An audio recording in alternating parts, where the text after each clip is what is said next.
Yeah, man. Come on, give this man a round of applause. Yep.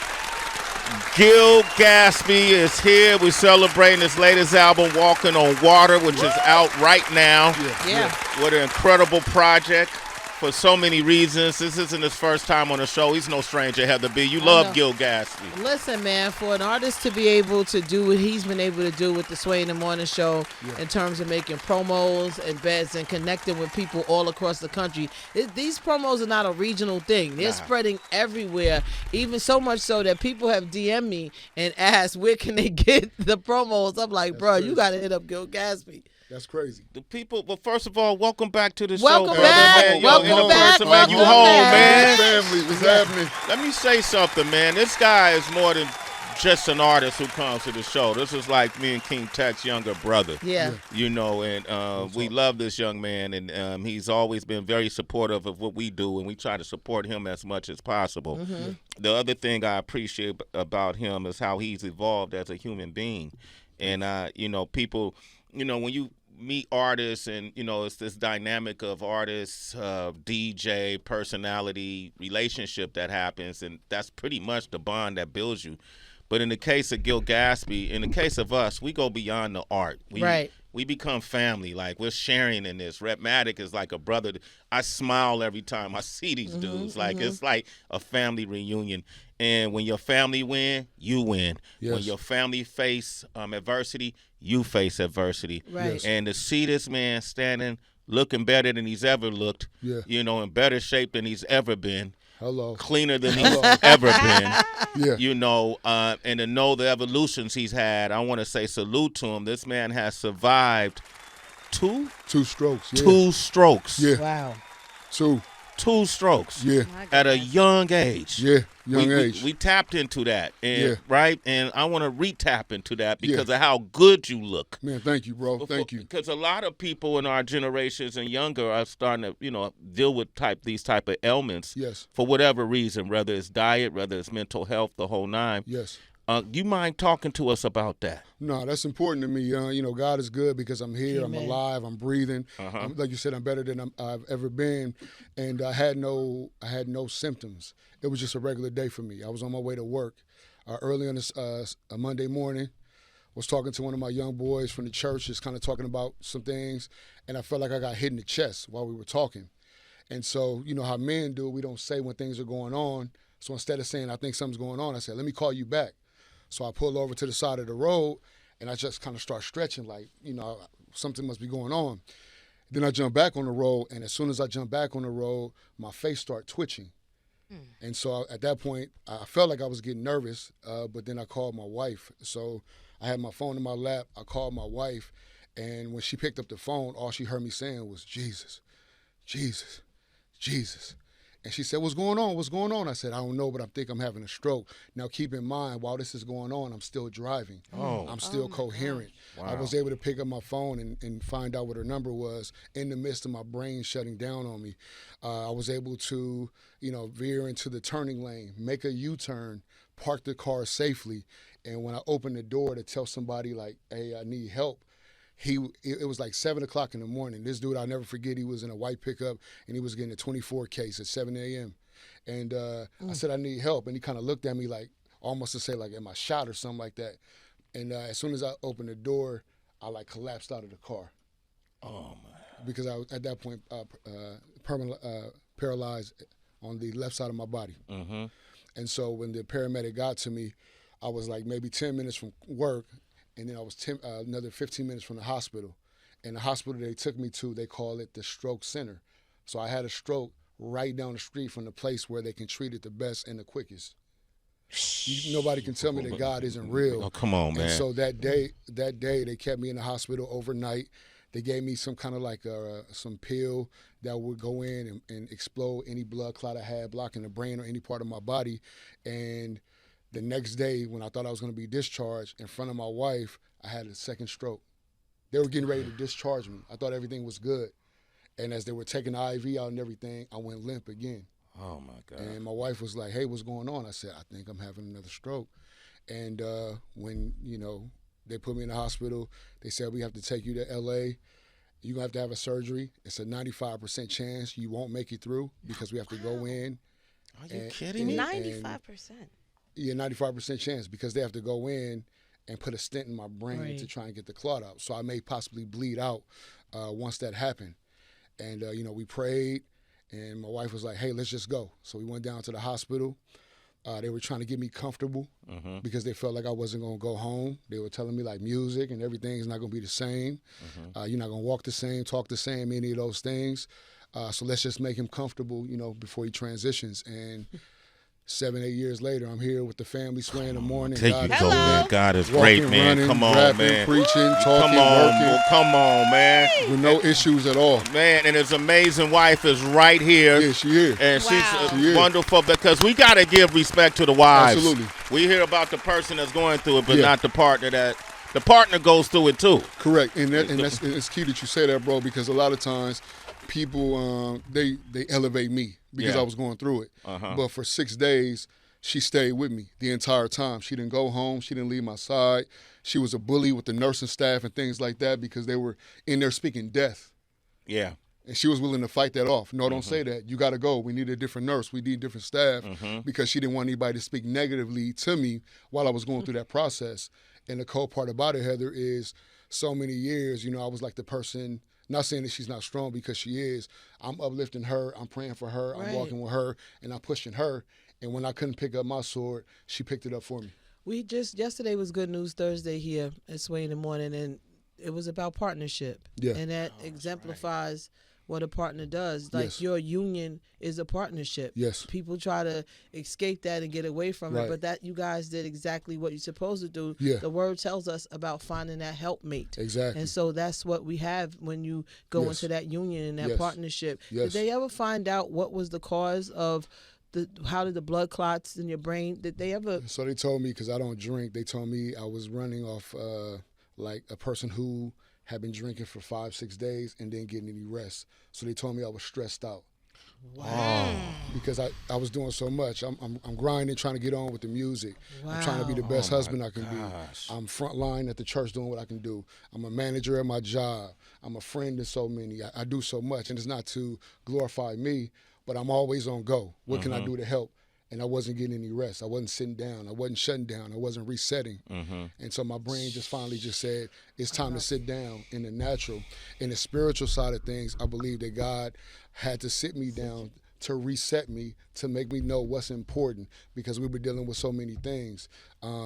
This way in the morning, I could be honest with you. Absolutely. So me and my wife, we don't have any children, and we're going through this infertility problem. And then we finally get pregnant after 10 years, and then we lose our child. So it put me in a position where I was like, God, I know that you're real, but I don't know what I'm speaking about, what I'm believing, what I'm pushing. It's so tough for me to continue to elevate.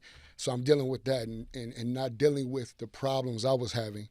And I would just overcompensate for things that I needed to reset on. And then my body finally just said, nah, enough is enough, and sat me down. So first of all, thank you for your transparency, T. Thank you as well, and love and support and prayers to you about your child not transitioning, but still here in the spirit, still here in the energy, right? And that's why we're here today. I recall talking to you after you told me about what had happened with the strokes, and I remember a time talking to you about coming up to the show, and you said you had to retrain yourself to write rhymes, right? Yeah. You had to retrain yourself. What all kind of rehabilitation, recovery work you had to do? Yeah, so the rehabilitation, so initially when I would walk, I have a limp already. I walk like a monster now. It's that I had a basketball injury. Oh, okay. And so now, I with thought that was just like some old school pimp thing you was see it? doing, man. That was okay. I didn't know that was because of that. You see that? It's always your own people, Right. Always. And it's crazy. And a radio op on top you of see that. Radio, you see that? When Come I on. saw the limb, Tracy, I didn't know if you okay. Tracy, don't believe me, Tracy. I don't. All Don't right, worry. okay. My bad. Yeah. My bad. Go ahead. Yeah, Gil. so then the other thing that for a while, and I'll be honest with you, I probably was better than I thought, but I developed anxiety about certain things because before, hey, Gil, we want you to rap or come do this, I was so concerned with stuttering or being hesitant or forgetting what I would do that it caused me to kind of like regress in the things that I did naturally. And so what I would do through rehabilitation, outside of like strengthening my hands and things like that, is I would just put on my raps, like my most intricate raps, and try to rap along with it to train my brain to begin to start doing what I used to do. And so I used to have to do that all the time. Like I would just be, when I got back to work, I would just do that, just put on beats and just rap nonstop. Sometimes I would get it, sometimes I wouldn't. I did shows where sometimes I would forget in the middle of the verse what I was supposed to say and have to just freestyle the rest of the verse. But it kind of helped me get back to where I was, where I am today. It's so funny. We have to stop normalizing stress. Like that's not normal. Right. Like it's a crime to tell somebody, I can't go, I can't make it, I need to stay home, I need to sleep, I need to fall back a little bit, I need to reset. And I get it, because I think hip hop played a big part in that. I'll sleep when I die. And it's no knock on Nas, but sleep is the cousin of death. Don't start. Don't stop, can't stop. And it has caused so much damage, because with that staying up late, with that constant grinding, you got to go. It comes to food that we're not supposed to be eating at 10:30, 11 o'clock at night, being in the studio. It comes to, now I got to get to my job, my wife, my kids, my outside family. And it's not normal. We scared to take vacations. We scared to sit down. We scared to not have our phones with us. Sway talk about that all the time too. The stress that's killing us more than anything, know. So thank you for sharing that part, because I know that's a part of your journey. But to hear, I thought maybe it was a physical ailment or something you was dealing with. It was going to say like high blood pressure, but to find out this was stress related, is crazy to me, Gil. Crazy. It shouldn't be normalized, y'all, for real. For real. How old were you when you had the first stroke? I was 35. Homie, this is what I'm saying. In his 30s. So I know a lot of people listen to, well, that don't relate to me. I'm in my 30s or 20s. Nah. He was 35. 35. Not sleeping, running back and forth, doing all of the things, and not drinking, though. And not a drinker. Not a drinker. So to you drinkers, and smokers and all the other vices we have, that compounds it, right? Yes. It doubled down. It made it worse. It made it worse. And the thing that I do now, to Heather's point, is now if I can't make it, I don't go. I still sometimes, I'm a recovering people pleaser. I still find myself still kind of, doing it, going over and beyond, knowing when I shouldn't do it, still doing it. And at this point, I have to be more conscious of the decisions I make, where I go, where I commit, how I connect, because I got to be here for the long haul. And God didn't take me through that just for me to go back and do the same things that I was doing before. He put me in a position to say, I need you here. I gave you a voice for a reason. I gave you a platform for a reason. Do not prostitute the gift I gave you, but be who God called you to be, and move in excellence.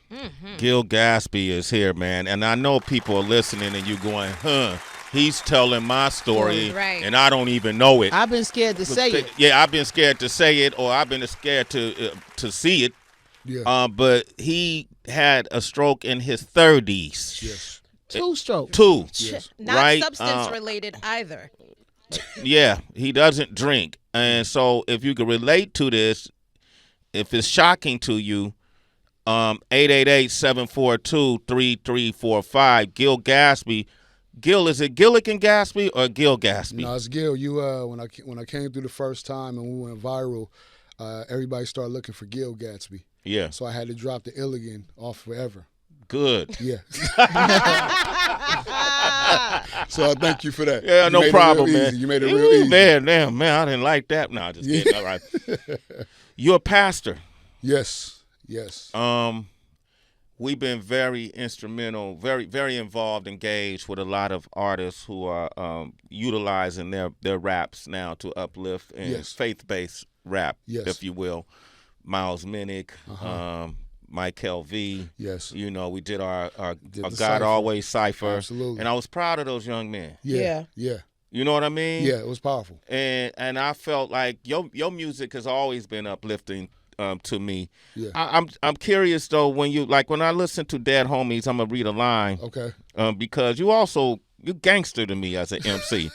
And I'm like, that gotta be a clash somewhere in the crossroads of being a pastor and being this kind of MC as dope as I think you are. And the song we played, Dead Homies, there's a line that you say, for the dead homies like Yeshua on the rise and death to all my idols while conquering AI. Yeah. How you brought religion and AI in? Yeah, because the same line. The same line. Mike, isn't that radical? That is. Mike, I'm sorry, Mike. I'm sorry. Yo, good talk about. Yeah. No, so I think one is soulless and the other is to protect your soul. That's it. So the thing that I do with the music, and I've always been like this since the beginning, that some people always kind of had a problem that I would, talk about God in the music. Mm-hmm. And so now it is kind of popularized, and not everybody really lives the life that they talk about in the music. You know, you can go on ChatGPT and say, give me a verse about Christ, and ChatGPT will give you a 16, and the person can go in the booth and rap it, but they don't really live it. Yeah. And so I'm a person who comes from that cloth that you have to really be about it and really stand on kingdom principles and the culture as well. And so when you hear my music, you know, I call myself the bar bully, it's because I'm not nice about my approach when it comes to lifting up kingdom. The conflict to that is some people in church don't really like that I do rap. They would rather I choose one side, either rap or preach. Don't do both. How, when a lot of pastors are behind the pulpit delivering the messages the way they do it, it's the same. Yeah, it's the same. Yeah, but they don't like that.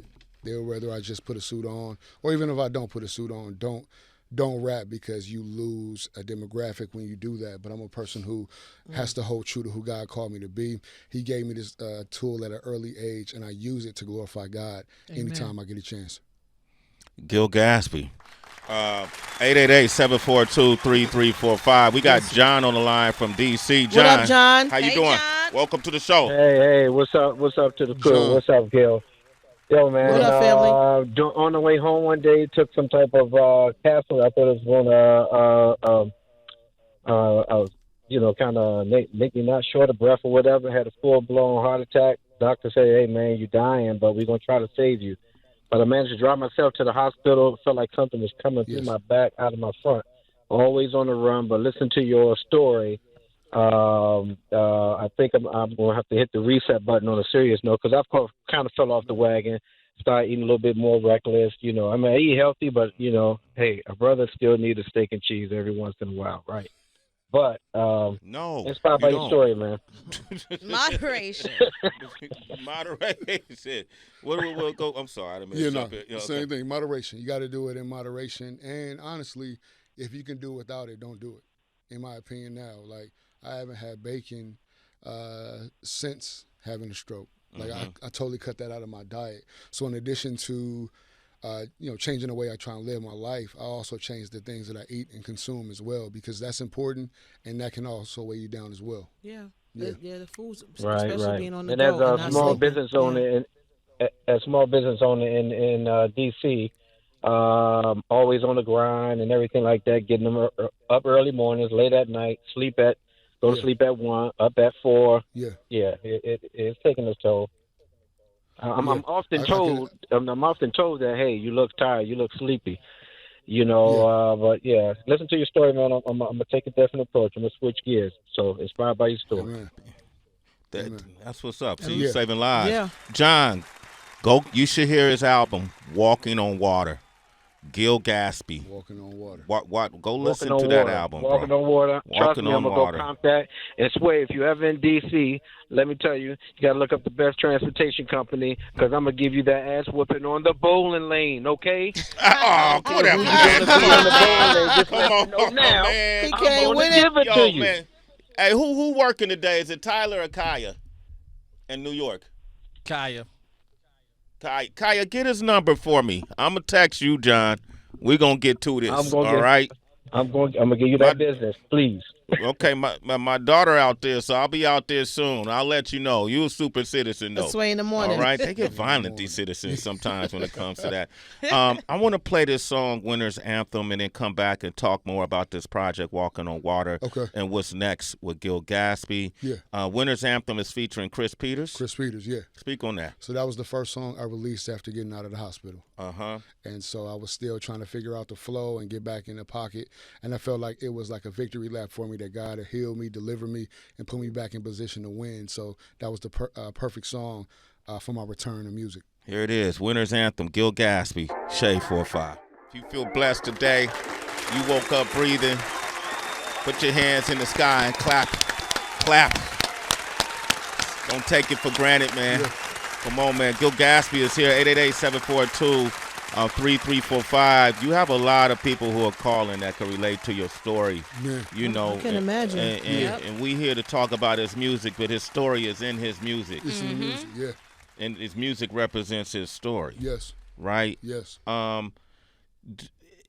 To couples out there that experience these type of adversities, from losing a child to physical ailments like you have. Yes. What has been your saving factor in this? What have you been able to go to keep you guys together to walk through this? And what would you suggest to others? Okay, so for us, our faith in Christ, our belief in connecting with each other, because in the loss of a child, communication changed, where we would talk about everything but that. Yeah. We were good, but that was something that we didn't really talk about. Even to this day, sometimes it gets leery because, the old adage when you run into people is, when you going to have kids, or how many kids do you have, or do you have this now? And so many times we have to protect each other from that to make sure she's good, that I'm good in the conversation. So prayer is something that we definitely get into. We get into the Word of God weekly to just encourage each other. And for other couples that may be going through that, my main thing for you is to communicate, be honest, be transparent, so that you can be on the same page to work together, so that doesn't become a wedge that separates you, but you grow closer together when you're going through those types of things. And I can tell you guys communicate openly because your wife and I, we met years ago. Right. And she really came in and she was really, floored in a good way by how I was singing earlier to our young nephew. Q. You saw that. She started singing. I heard you singing like you. I want to be like you. Wow. And thank you, T. I appreciate you for that. You good people. Pointing out talent. All right, Tracy G, go ahead. You wanted to jump in. Gil, I'm so happy to see you, to hear you, to feel Good to you. see you, Trey. Listen, on the subject of protection, it brought up for me because your spirit has so much light. I can only imagine, that attracts love, of course, but it can also attract projection from some folks, resentment, maybe envy. Yes. When you are met by a dark spirit, especially as a pastor, and I'm sure you might even be surprised to witness a friend have a change in their spirit and it feel heavier. What do you do to protect your own peace, but also to minister to that person without, their energy being contagious? Yeah, in the book of 1 Corinthians 13, it talks about love and how, you shouldn't approach a person to be rude. You shouldn't be a person who turns them off. So I approach every situation, every room I go in with that light. And if it is a person who I feel hasn't been spoke to, or they kind of look like they don't want to talk, I'm the person that will go and talk to them. And if I don't pray for them on the spot, I'll at least gather their name, pray for them privately, and just keep pushing, because I do have to protect who God has called me to be. But I am a person who I want everybody to win at the end of the day, Trey. So for me, that's a great question, because I do encounter some that say, why are you so happy all the time? And why do you do the things that you do? I could have died 7 years ago. So the fact that I'm here, why would I walk around this world with my head down? Why would I walk in anger and frustration and hold bitterness and strife in my heart when the Lord saved me to live this life the way he called me to live it? So that's how I approach them situations. Amen. Gil Gatsby is his name. You can follow him at GILGATSBY, citizens. Like a lot of people on the phone lines, Don, Art, Bell, Arthur, Quick. Follow him, please, so you can continue the conversation at GILGATSBY. Yeah. Gil, what an amazing story. Thank you so much for sharing and being vulnerable. So many people go through extreme adversity and stress and don't have an outlet, and it has an impact on the body. With that being said, I'm just curious, within your ministry and in the church, how do you approach outside resources in addition to prayer, right? Is there conversations about mental health, about therapy, and seeing a therapist? I haven't tapped into that just yet. I haven't tapped into it. I know that it is important, but for me, I just haven't got that way. So the first thing that I've just done was just try to make sure that I'm eating right. That's where I started, juicing and things like that. Outside of prayer, going to the gym, and like I said, not picking up as many things, being able to walk away, being able to sit down, being able to isolate for a moment to reset is how I've been dealing with things thus far. In the future, possibly I will be able to go sit down and talk to someone to unpack a lot of generational cycles and things like that that may be attached to the reason that I am the way that I am. But right now, I'm really just in a space of pour out, go home, reset, and then do it again. So that's where I am right now. Gil Gatsby is here. Give him a big round of applause. Gil, you're a pastor. Yeah. And I believe one of the 10 commandments is thou shalt not kill. Right. Right? Right. When I listen to this song Moment, you say, Lord knows, don't let me lose my temper. I live God, but in this booth, I'm a killer. Yeah, yeah. So it's a different translation. Oh, okay. I didn't know if you was, being blasphemous right there. No. That's not blasphemous? Okay. Yeah. I just wanted to check if that's blasphemous. I should have said I leave him on alive, but I put the song out earlier. Yeah. Okay, that part of the song confused me, right? But it made me wonder. Yeah. Becoming a pastor, how did that affect that Mamba mentality you have as an MC? It only, to me, intensified it because when I made the decision that I was going to rap for God, I had people that would laugh at me. Mm-hmm. So take you down memory lane really quick. When I first started rapping, I used to do battles and everything in high school. And then one day I said, you know what? I'm going to rap for the Lord. So I went to this spot called the Stone Bleachers. And I started rapping, and they said, did he say God? And the whole cipher stopped, and they started singing Kirk Franklin's Stomp. Like the whole cipher. Like imagine B-boys and everybody. Oh my gosh, all my people say Stomp. And I remember just walking off from the bleachers saying, nobody will ever be able to do that again whenever I rap. So it developed this like aggression to how I create music from that point on. Really? Yeah, it never turned it off. Can you demonstrate that right now? I mean, why not? I know you know where you are, right? Mm-hmm. Yeah. It's a different valley than the one they mentioned in the Bible. Okay. Bars. This one is slightly different. Yeah. This isn't one that you're a stranger to. In fact, you're most familiar with it. Yeah. This is a valley that you helped build and construct. Ladies and gentlemen, welcome to the Valley of the Hyena.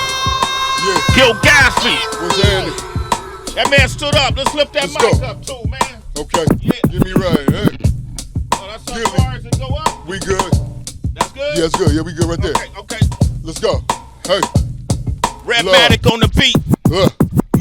They say the bully fell off, I beg your pardon. That's a slippy comment like lobbies and Diddy parties. I ain't just get here, Sway, I've been golly. Still knocking God, that's not me, that's a den problem. Man, I'm back outside with the gang. It's too crucial when I say I polarize, not talking about bad pupils. Know who really wanted we get. It's time to spin the block like a cul-de-sac. Look, me pay attention to hate, that's not salary. Blaspheme the Lord, prepare for your casualty. Still saying God not real, that's so mad to me. Make it make sense like Bath and Body Work factories. And look, they go low, I go higher. And land on the top of a fence like barbed wire. Hey look, all of that hate, it don't bother them. Had to be, I'm here for one reason. Can I slaughter them? Pat White. I said my middle name is legendary. I got a flow, throwing rappers in the cemetery. The streets say I'm half Biggie, half seminary. And I'm a soldier in the army, God's military. I heard all the whispers and your commentary. Now people still doubt the truth like it's ordinary. Say a prayer, cause the times, man, they getting scary. I can't rock if life not in your vocabulary. I took a couple L's, but it's temporary. Now they sleeping on Gil like it's narcolepsy. It's time to take flight, check their itinerary. That tough guy talk, you know you're sweet as Ben and Jerry. I had to reset back to the avenue fresh or sabbatical. Label me a radical. Lost a few folks on the way, I find it laughable. Giving God glory through every battle I travel through. Now when I speak peace, here come the hassle. Time to burn down idols and crush statues. You built your riches in the dirt, I pull up in the bucket and throw some living water on your sandcastle. In the lead now, it ain't even close. My name good, I can go through any coast. The ops see me and it's like they seen a ghost. I keep my side square all up on their throat. I'm back on my BS, boy, caught in the sin life. Where God's glory still flow through my windpipe. I never seen him fail, men might. So why risk eternity over this life? First off, it's the kingdom, you see the evidence. I'm not wasting my time building the relevant. Hey yo, it's time for the takeover. It's evident your music not hitting no more. Your flow celibate. They say I got the heart to do it. With smarts like a Harvard student. Arrived late, but was far from truant. Trust Christ while they all look foolish. Leave them salty like Maracha noodles. Man, I die for that Christ life. Behind mics, I spit cold bars like a loogie in a Klondike. Live my whole life for God. No Christ get deaf like playing catch with a lightning rod. Dog, this flow is priceless. Regular MCs, that's why I need a Jordan. I'm leaving them all micless. Yeah, Sway in the morning, let's get busy. Everybody know it's the man named Gilly. Go against the kingdom of God, I wouldn't risk. On the mic, I don't know how to act like Tubi flicks. Christmas play props, my stage presence a gift. I'm praying for the soldiers, I'm hoping to see you shift. That Bible thumper with the rhyme of a legend. Just a turn boy band in a matter of seconds. From boys to men, I'm in sync with him. My aggression came to lead the Lord to one direction. Look at God before me, no weapon to form on me. Christ out, winning forever, I stay scoring. These rappers boring, these rappers boring. One flow will rip out your unit like Steve Harvey. Winning so forever, you all know in the mood. My flow put in work, it deserve a W2. And Christ be the king, man, you already know. Gil Gatsby the great, Sway in the morning, the show. Go. Gil Gatsby! Let's go! Gil Gatsby! Gil Gatsby! We got a lion up in here.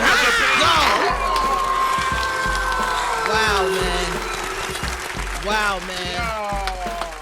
Man. Standing O, Gil Gatsby. Standing O, for Gil sure. Gatsby. Come on, man. Yo, that was amazing, bro. Album title, self-explanatory, yo. Walk on Water. DJ Redmatic, what you think of that? Very dope, very dope. Respect. Yeah, Respect. Yeah, Tracy G, I saw you over there dancing while Just you rapping. exceptional, man. There's like grade school level of rapping, then you can have like college, and then this is where you go and get your PhD in bars. Just metaphor, Tracy, I city, appreciate that. loved it. So many things, just treats all throughout. Thank you so much, Gil. Yo, and here's the thing. Most people send in their beats that the old school way is to view an MC, no matter what they throw under you. 2 turntables and a mic. You gotta go. You gotta go. And so Redmatic, he had no idea what Redmatic was gonna throw on. And you was able to maintain that flow. That's real, true MC. Gil Gatsby, we got a hyena up in here. Yo, man. Yeah. How you feel? I feel good. I wanted to keep going, but I said it's Friday. Friday frequency. You did your thing. Appreciate it. You did your thing, Appreciate brother. it. Yo, man, I love it. I can't wait for you all to see this. You can play it back today, SiriusXM on the SXM app. I want to thank you and your amazing wife for coming in today. Absolutely. You know, T, you wanna come on, just say, Yeah, come on. This is it, yo. Come on. You was singing to me earlier. It's time, man. You're not gonna let this Q song go away. Yeah, what? She was singing to me. Yeah. She was singing what you sang. Well, she said she gave me an example of how I should sing it next time. You want to do that for us, T? Yeah. Like Mike, if I could be like Mike, his name was Q. Like you, if I could be like you, I wanna be like you, like you. If I could be like you. You gotta speed it up. Okay. But you made it an R&B jam. Did you see how we just harmonized right there? No. Did you hear that? Do it again. Try it again. Put the headphones on. That's my kind of girl. She don't need them. She can hear you. No, she can't. That's why she said no. Did you hear that, Redmatic? How that harmony came out? Right? You heard that, right? Crazy That's what Mike. you're calling it. Okay, go ahead. I heard Watch. You didn't hear it. Go ahead. Thank you, Mike. Like you. If I could be like you, I wanna be like you, like you. If I could be like you, I wanna be like. That's it, Sway. Thank you, man. Come on, CKL. You know it sounds good. Come on. No. Nope. No, I can't lie to you. You can't do it. Okay. Yeah. Okay. Thank you. All right. Be honest or be quiet. Okay. You be honest or be quiet. Okay. So then no. Okay. No. All right. That's unfortunate. With the Jesus That's Christ on her unfortunate. dope. I love it. With the hat on too. Like, she gotta, Be honest or be quiet. Yo, right. But I want to say, sis, God bless you. Yes. God bless you. God bless Absolutely. you. Okay. And you're quite a force, from the moment you walked in that door today. And I understand why he looks so good, right? Yeah. You both look good. Yep. Some woman came in the lobby and was like, damn, y'all look good. Yeah. And so I want to say, keep going. Yeah. Keep going. Your story that you have to share is medicine for those who are listening. Amen. And while you helping yourselves, you're helping others as well. So thank you for being transparent today. Absolutely. So one part of the story that he may have forgotten, but they actually told me to prepare for him to die. Wow. They had him on a low sodium diet when they were in the hospital, and they took him off. And I asked, I said, why are we not on a low sodium diet anymore? He said, oh, we just need to get him comfortable because it's going to be any day now. Mm-hmm. And I refused. Mm-hmm. I already know that God has purpose for him. He ain't going nowhere. So if you can't get with it, you got to get out. So they counted him out, but God said, no, I got other plans for him. This is just a testimony that's going to help people that he has to go through, that I chose him for. So when people count you out, when they tell you what is what, even doctors, I appreciate them, I respect them, but you can't take their word as a final say. You got to trust in God and know what God said is a final say, and you got to push that. Absolutely. Yeah. Amen. And you'd be surprised because my mother, my family's dealt with a lot of adversity, and my mother worked in the medical field. Mm-hmm. So as she deals with her adversities, that's one of the things she points out. Like you say, I respect the doctors, the professionals, but a lot of times it'd be agendas in those hospitals, right? It'd be agendas in those hospitals. So you have to fight for your loved ones in those hospitals. And we feel intimidated sometimes that you can't speak up, maybe because of lack of knowledge or medicine or the condition. You got to speak up. Yes. And it's okay if somebody's in a room that doesn't have the right energy to say, excuse me, this isn't aligned with where we are right now. Mm-hmm. I need you out. So you were conscious the whole time? You was speaking, and they still were, you were talking and breathing, and they were saying, it's make arrangements. Wow. His stress level was so high that his blood pressure was so high. I got you. So his blood pressure causing the clots, but his stress level, I mean, this man is, I could sit and talk about him for days at a time. This is an amazing man, but he was doing too much. Too much, yeah. And I'm not that wife that got a mouth. I respect my husband. So I tried to work with him, but he's a man and priest and pastor of my household. But God had to say, we're going to sit you down. Yep. Because you're doing too much. Too much. So that stress, and like you said, eating different stuff that he shouldn't have been eating, that all added to it. And it caused his blood pressure to rise because of all that stress, and the stress and how he ate, all that accumulated to it. And it got him to that point where God had to say, let me sit you down real quick. And while I'm at it, I'm going to bless other people by you going through what you go through. Wow. Lesson learned, y'all. Bacon is not your friend. At all. I don't even know what that Gil, is. introduce your wife. It's my wife, Teni. She's here, 19 years in the game. Hey, nice singer too. She on any tracks? You on any tracks? She on a few tracks. She got her own project coming. She working. Okay, come back up. Yeah, you could get in that seat, and then then we'll go over who sings good or not. Won't be you, Sway. Come back up, though. I'd love to hear your project. You got a beautiful voice. I peep game. Yeah. Gil Gatsby, thank you, man. We're gonna end with moments. Okay. A moment. We're going to end with the song moment. But please, Walking on Water. It's available everywhere. Nice. iTunes, Spotify, wherever you stream music, it's available. Go get it. It's going to be a moment, Sway. Things about to change after this one. Absolutely. I know it is. It's already changed. It's already changed. It's already happened. Facts. Okay.